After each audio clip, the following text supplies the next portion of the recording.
చెప్పబోయే కథ పేరు ప్రేమ రాగాలు. ఈ కథని రచించిన వారు సుజాత గారు. ఇక కథలోకి వెళ్ళిపోతే, మొదటి రాత్రి అమ్మాయి వాళ్ళ ఇంట్లో జరగటం సాంప్రదాయం. కానీ రమణారెడ్డి అలాంటి పట్టింపులు ఏమీ లేవని, తమ ఇంటికాడనే అన్నీ జరుపుకుంటామని చెప్పి ఆ రోజే సుశీలతో తన ఇంట్లో అడుగుపెట్టాడు. రమణారెడ్డి అక్క చెల్లెళ్ళు దంపతులిద్దరికి హారతిచ్చి ఇంట్లోకి పిలిపించుకున్నారు. సుశీలని అలంకరించేటప్పుడు ఆడపడుచులు మీ ఇంటిలో కదా చేసుకోవాలి, ఎందుకు చేసుకోవడం లేదు అని అడిగారు. అది మీ అన్న తమ్ముణ్ణి అడగండి అంటూ పరుషంగా జవాబిచ్చింది సుశీల. వాళ్ళు మూతులు తిప్పుకొని వదిలేశారు. గదిలో అడుగు పెట్టగానే రమణారెడ్డి తలుపులు గడియ పెడుతూ సుశీల వైపు రాబోయాడు. సుశీల గబుక్కున మంచంపై నుండి లేచి కోపంగా అతని వైపు చూస్తూ, ఆ కాలంలో ఆడపిల్లలకు ఉండే సహజ బిడియం లాంటివేమీ పాటించక పందిరి మంచానికి వేలాడదీసిన మల్లెపూలను లాగి తెంపుతూ, నీ ముఖానికి నేను అవసరమా అంది. సుశీల గొంతుని రమణారెడ్డి వినడం అదే మొదటిసారి. మధురమైన గొంతు అనుకున్నాడు. నా తండ్రి అంత వయసు ఉంది నీకు. నీ వయసులో సగం కంటే తక్కువ ఉన్న నన్ను చేసుకోవడం నీకు అవసరమా? మళ్ళీ ప్రశ్నించింది. సుశీల తిట్లు రెడ్డికి పూల వర్షంలా ఉంది. సుప్రభాతంలా అనిపించింది. ఏం పట్టించుకోలేదు. తననే చూస్తున్నాడు. ఆ కాలంలో పెళ్ళిళ్ళు చిన్న వయసులోనే అయ్యేటి. మొదటి రాత్రులు, తర్వాతి రాత్రులు కూడా కొంతకాలం వరకు ఇలాగే గడుస్తాయని అతడికి తెలుసు. కానీ సుశీల అలా కాదు. ఆ కాలం నాటికి ఆమె వయసు పెద్దదనే చెప్పాలి. బుద్ధి తెలిసిన తర్వాతే పెళ్లి చేసుకుంది. తను అందరిలా తెలిసి తెలియక మాట్లాడటం లేదు. బాధతో తనకు జరిగిన అన్యాయాన్ని తండ్రి దగ్గర ఎదిరించలేక ఇక్కడ ముఖాముఖి ఎదిరిస్తుంది. రమణారెడ్డి పెళ్లి చేసుకుంటాను అని అనకపోతే తను చదువుకుంటూ ఉండేది. ఆ ఉక్రోషం తట్టుకోలేక ఎప్పుడెప్పుడు రమణారెడ్డి ఒంటరిగా దొరుకుతాడా అని చూస్తుంది. తనకు తెలుసు తన జీవితం కూడా అందరిలా బలైపోయిందని. అయినా తేలికగా వదలదలుచుకోలేదు. థర్డ్ పామ్ చదివిన వాడికి మెట్రిక్ చదివిన నేను కావాలా? రెచ్చిపోతూ మళ్ళీ అనింది. ప్రేమతో కళ్ళు మూసుకుపోయిన రమణారెడ్డికి సుశీల వాదనలో వాస్తవం కనిపించలేదు. అతను తన వైపే ఆలోచించుకుంటూ ఉండాడు. ప్రేమకు వయసుతో, కులంతో, ధనంతో సంబంధం లేదు. అసలు నాకు పెళ్లి చేసుకునే ఉద్దేశమే లేదు. అలాంటిది నిన్ను చూడగానే నా మనసు మారింది. మరో ఆలోచన లేకుండా మీ నాన్నను కలిశాను. ఆలస్యం చేయడం నాకు ఇష్టం లేదు, శ్రితప్రజ్ఞుడిలా అన్నాడు. అవునులే, ఆలస్యం చేస్తే పొళ్ళు ఊడిపోవు, వెటకారంగా అంది సుశీల. నా వయసు ఏమిటో నువ్వు చూస్తావుగా, కొంటెగా నవ్వుతూ సుశీలను సమీపించాడు. సుశీల వెనకకు అడుగులు వేస్తూ చేతికి అందిన పూలని, తీపి పదార్థాలని రమణారెడ్డి వైపు విసురుతుంది. చివరిగా పాల గ్లాసు అందుకునేసరికి రమణారెడ్డి వేగంగా సుశీల వైపు వచ్చి పాల గ్లాసు పట్టుకున్న ఆ చేతులను గట్టిగా పట్టుకుని తల వంచి పాలు తాగేశాడు. ఉక్రోషం తట్టుకోలేని సుశీల పాల గ్లాసు వదిలి చేతులతో అతనిని దొరికిన చోటల్లా కొట్టసాగింది. రమణారెడ్డి దాన్ని ఓ ఆటలా తీసుకున్నాడు. అలసిపోయిన సుశీల నిస్సహాయ స్థితిలో లొంగిపోయింది. మెలకు వచ్చేసరికి బాగా పొద్దెక్కింది. గబగబా లేచి దుస్తులు సర్దుకుంటూ రాత్రి జరిగిన దానిని తలుచుకుని కన్నీళ్లు పెట్టుకుంటూ చాలాసేపు గదిలోనే వండిపోయింది.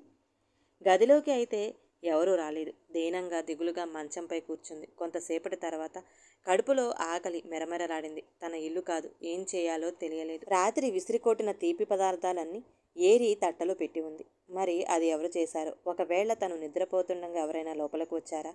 బాబోయ్, తను ఏ స్థితిలో ఉందో అప్పుడు. చీచి, తలుచుకొని విసుగ్గా కూర్చుంది. అంతలో బయట మాటలు వినిపించాయి. అది రమణారెడ్డి గొంతు. ఇంతవరకు నిద్రపోతుందా? మరి తిండి సంగతి ఏమిటి? బుద్ధుందా మీకు? అరుస్తున్నాడు. నువ్వేగా తీయవద్దు అని చెప్పింది, మెల్లగా అంటుంది ఓ ఆడగొంతు. ఇంత ఆలస్యమైతే కాస్త లేపొద్దు? గద్దిస్తున్నట్లు అడుగుతున్నాడు రమణారెడ్డి. అంటూనే తలుపు తీశాడు. సుశీల మేలుకొని ఉండటం చూసి, ఆకలిగా ఉందా? ముందు తింటావా, స్నానం చేస్తావా అని అడిగాడు. జవాబు ఇవ్వక మొహం తిప్పుకుంది. ప్రస్తుతం తినేసి స్నానం చేయి, రాత్రికి పోట్లాడుకుందాం. అదేదో పెద్ద జోక్ అన్నట్లుగా గలగలా నవ్వాడు. అతని నవ్వు చూస్తుంటే తను ఏం సాధించలేకపోయింది అనిపించింది. ఏడుపొచ్చింది. మోకాళ్ల సందుల్లో తలదలుచుకొని వెక్కి వెక్కి ఏడ్చింది.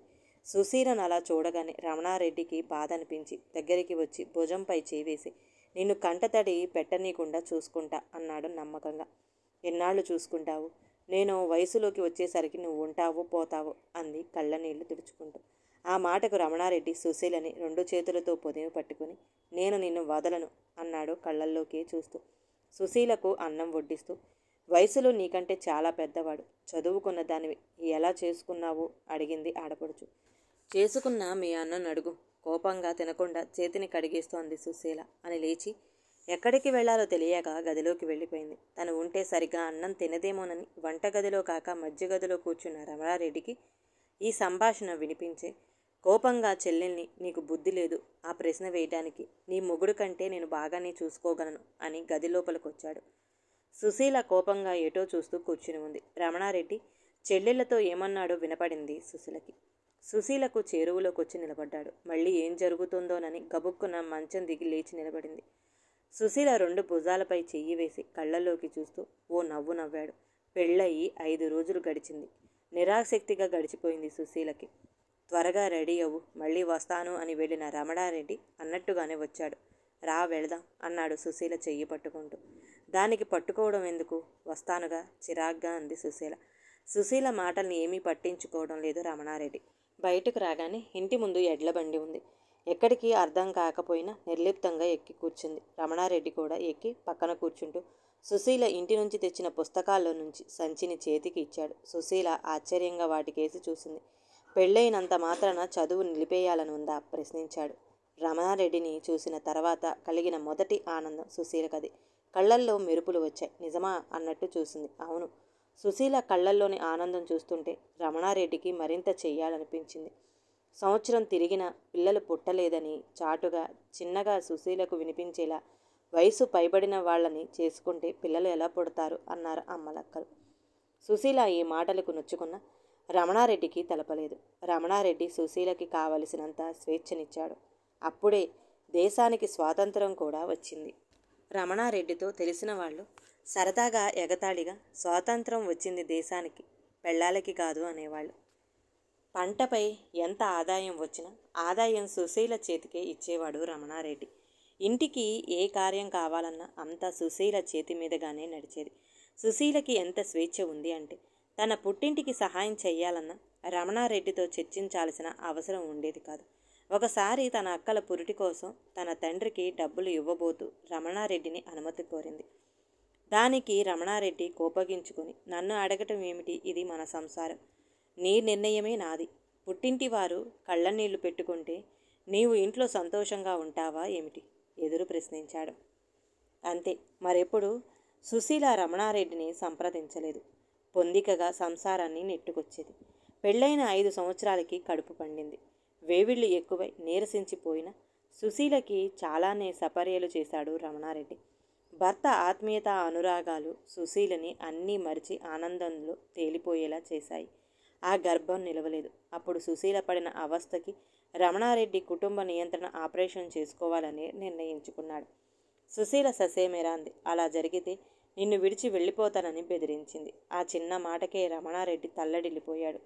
భర్త ముఖంలో కనిపించిన ఆవేదన చూసి అతని చేతిలో చెయ్యి వేస్తూ, ఎప్పటికీ నిన్ను వదలను. మొదటి రాత్రి మాట్లాడిన మాటలు అన్నిటికీ కూడా నన్ను క్షమించు అంది సుశీల మనస్ఫూర్తిగా. రమణారెడ్డి నవ్వుతూ, ఆ రోజు నువ్వు ఏమన్నావో కానీ నాకు మాత్రం నీవు పాట పాడుతూ నన్ను పిలిచినట్టుగా అనిపించింది అన్నాడు పగలబడి నవ్వుతూ. నమ్మ పో సిగ్గుపడుతూ అంది సుశీల. సుశీల పట్టుదలగా జాగ్రత్తలు తీసుకుంటూ 3 పిల్లల్ని కన్నది.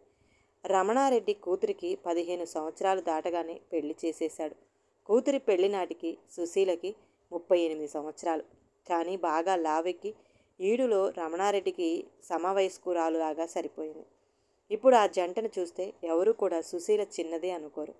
మరో 4 ఏళ్లు గడిచేసరికి కొడుకులు ఇద్దరికీ కూడా పెళ్ళిళ్ళు చేసేశాడు. కొడుకులు ఇద్దరు గవర్నమెంట్ జాబ్ చేస్తున్నారు. దిగులు లేదు. ఆస్తిని 4 వాటాలు వేసి పిల్లల 3 పేరున మరో వాటా సుశీల పేరున రిజిస్టర్ చేయించేశాడు. అలా చేసినందుకు సుశీల బాగా పోట్లాడింది. అందులోని ఉద్దేశమేమి అని కోట్లాడింది. నువ్వు నాకంటే పెద్దవాడివి అనేగా నా జాగ్రత్త కోసం ఇలా చేశావు.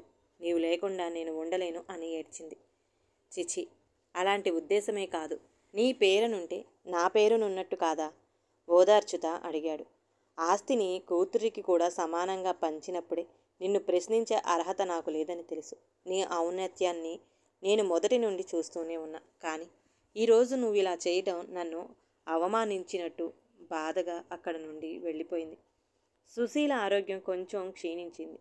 వరుస గర్భస్రావాలతో గర్భసంచి పుండుపడింది అన్నారు. నెల్లూరులోని హాస్పిటల్కి తీసుకొచ్చాడు రమణారెడ్డి సుశీలను. వాళ్ళు కొద్ది రోజులు ట్రీట్మెంట్ కొనసాగించాలని చెప్పారు. దానితో అక్కడే ఉన్న కొడుకుల వద్ద మొట్టమొదటిసారిగా ఉండాలనుకున్నారు. పొలాలన్నీ కౌలుకిచ్చి కొద్ది రోజులు పెద్ద కొడుకు దగ్గర ఉన్నారు. కూతురికి ఆస్తి ఇవ్వడం వల్ల కొడుకులు కొద్దిగా కినుకుగా ఉన్నారు. రమణారెడ్డి అది గ్రహించి, ఆడపిల్ల అని తేడా చూడకూడదు. నేను కూడా మా నాన్న ఇచ్చిన ఆస్తిలో నా చెల్లెళ్ళకి భాగం పెట్టాను. మరి వారి సంతోషమే మన కుటుంబ సంతోషము. అక్కకి పంచడం వల్ల మీ వాటా తగ్గిందేమో కానీ మా నాన్న నాకు ఇచ్చిన దానికంటే నేను మీకు బాగా ఇచ్చాను అన్నాడు అనునయిస్తూ. అది బుర్రకెక్కని పెద్ద కొడుకు తల్లిదండ్రులను తేడాగా చూశాడు. ఇది గ్రహించిన సుశీల తన కంటి ముందే తన భర్తను పిల్లలు సరిగ్గా చూడకపోవడం సహించలేక అక్కడి నుండి బయలుదేరదీసింది. తల్లిదండ్రులు వెళ్ళేటప్పుడు ఉండమని మాట వరుసకైనా పెద్ద కొడుకు అనలేదు. అది దంపతులిద్దరినీ బాధించింది. వేరుగా ఉందామా అంది సుశీల. ఓసారి చిన్న కొడుకును చూద్దాం అన్నాడు రమణారెడ్డి. అది చూద్దాం మనసులో అనుకుంది సుశీల. అక్కడికి వెళ్ళారు. మన పిచ్చి కానీ ఒకే ఊరిలో మనము అన్న దగ్గర ఉన్నాము అని తెలిసిన వాడు వచ్చి చూడలేదు. అప్పుడే వాడి మనసు గ్రహించి ఉండాలి అన్నాడు రమణారెడ్డి భార్యతో. సుశీల ఏం మాట్లాడలేదు. రమణారెడ్డికి కొడుకుల తీరు మనస్తాపం కలిగించింది. కానీ భార్య దగ్గర ఏమీ వ్యక్తపరచలేదు. సుశీల ఏం మాట్లాడలేదు. తను మనసులో బాగా దిగులు పడిందని రమణారెడ్డి గ్రహించలేకపోయాడు. ఇక పల్లెలో ఏం చేస్తామని రమణారెడ్డి కాపురం నెల్లూరులో పెట్టాడు. సుశీలకు పల్లె నుండి రావటం ఏమాత్రం ఇష్టం లేదు. కానీ ఆరోగ్యరీత్యా పదే పదే తిరగటం కష్టమని టౌన్కి వచ్చింది. శారీరక అనారోగ్యం కన్నా మానసిక దిగులు ఆమెను బాగా కుంగదీసింది. డాక్టర్ అదే విషయం చెప్పినప్పుడు సరే కూతుర్ని పిలిపించిన అని అడిగాడు రమణారెడ్డి. 24 ఏళ్లు పెరిగిన కొడుకులకు మనం అక్కర్లేనప్పుడు 15 సంవత్సరాలు పెరిగిన కూతురికి మనం అవసరం అవుతామా మీ పిచ్చిగానే అంది సుశీల.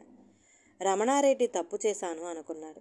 ఆస్తి పంచకపోయి ఉండుంటే ఆస్తి కోసం వాళ్ళు తప్పకుండా తమకు విధేయతగా ఉండేవాళ్ళు. అదే విషయం సుశీలతో అన్నాడు. సుశీల ఓ వెర్రి నవ్వు నవ్వి, ముసుగేసుకున్న మనుషుల మధ్య నివసించడం ప్రమాదం అంది. అది నిజమేననిపించింది రమణారెడ్డికి. సరే కానివ్వు, మనం కొత్త జీవితం మొదలు పెడదాం. మొదటి నుండి మనం ఇద్దరమే కదా ధీమాగా అన్నాడు. సుశీల చేత మొదటి నుండి కూడా రమణారెడ్డి ఏ పని చేయించలేదు. అయితే సుశీల ఒప్పుకోక ఇద్దరం కలిసి చేద్దాం అనేది. త్వరగా పనులు చేసుకొని పొలం వైపు వెళుతుంటే చూసిన వాళ్ళంతా స్వాతంత్రం వచ్చింది దేశానిక సుశీలక అనేవాళ్ళు. రమణారెడ్డి అన్నీ మర్చిపోయి సుశీలతో దేవాలయంకో లేదా అలా ఊర్లోనో ఏదో ఒక స్థలానికి తీసుకెళ్ళి కాలక్షేపం చేసేవాడు సాయంత్రాలు. అలా ఒకరోజు ఉన్నట్టుండి సుశీల లేవలేకపోయింది. ఎందుకో అర్థం కాలేదు. ఏంటో పైకి లేవలేకపోతున్నాను అని చెప్పింది భర్తతో.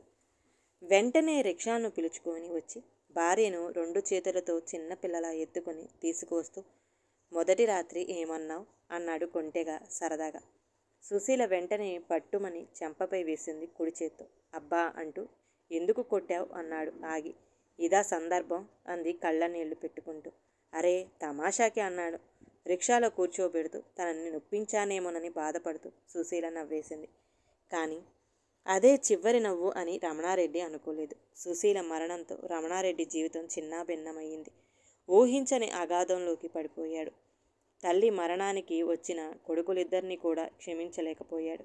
ఎంతో అపురూపంగా చూసుకొని చివరి రోజు సుశీలతో తను అన్న మాటనే తలుచుకొని ఏడవని రోజు ఉండదు రమణారెడ్డికి. సుశీల పటం ముందు కూర్చొని చెప్పుకుంటూనే ఉంటాడు. వయసులో నాకంటే చిన్నదానివన్నావు, నేను ఉంటాను పోతాను అన్నావు, నీకోసం నేను నిలబడ్డాను, మరి నువ్వేం చేసావు, నా గుండెల్లో గుణపాన్ని దింపావు కదా అని. నువ్వు నాకు ఇంత ద్రోహం చేస్తావనుకోలేదు సుశీల అని కొన్ని ఏండ్లుగా రమణారెడ్డి ఏడుస్తూనే ఉన్నాడు. కొడుకులిద్దరినీ దగ్గరికి రానివ్వకపోయినా పశ్చాత్తాపపడిన కొడుకులు తమ పిల్లల్ని తండ్రి దగ్గరికి పంపుతూ ఉంటారు. వాళ్ళల్లో ఒకటి అంతా సుశీలలాగే ఉంటుంది. ఇప్పుడు రమణారెడ్డి వయసు 97 సంవత్సరాలు. సుశీల చనిపోయి 25 సంవత్సరాలు దాటింది.